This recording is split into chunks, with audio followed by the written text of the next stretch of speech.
John Heilemann is managing editor of Bloomberg Politics and co-host of The Circus on Showtime, a division of CBS. Good morning. Good morning. Do we know what happened between the time that John Podesta came and said, look, she's not going to make an announcement, I'll go home, and Hillary Clinton calls up on the phone and says, I'm conceding? Yeah, Wisconsin got called. And at the point when Podesta spoke, Wisconsin, Michigan, Arizona, Minnesota, and New Hampshire were all still outstanding, and Trump was not over 270.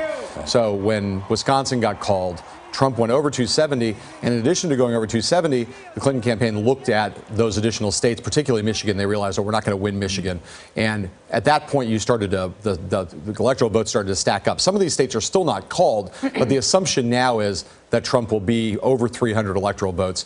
And when Podesta made his statement, there was still a lot of thinking about going and challenging one of the other states. If he'd only been at 275, Trump, that is. You go to North Carolina and you fight for a recount. You go to Pennsylvania and you make some kind of a legal challenge. But once you realize that he's going to be over 300 electoral votes, you're not going to be able to fight that out. Is this election simply the fact that Trump had a theory of the case that turned out to be true?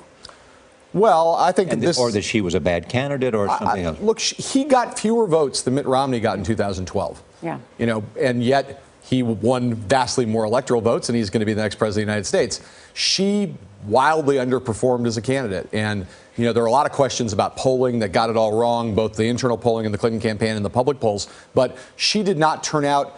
She did not come close to turning out the Obama coalition, let alone build a coalition of her own.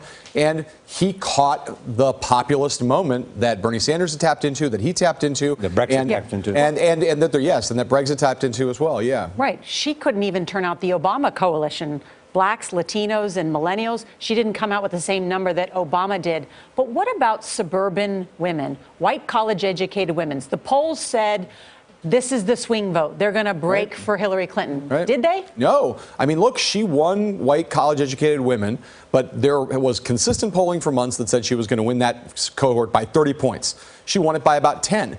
And people, lost it in Florida. And lost it in certain places. And there was consistent polling that said she was going to win white college-educated men by a dozen. She lost it by a dozen. So polling is broken, and not just broken here in America, it's broken in Europe. We've seen this over and over again.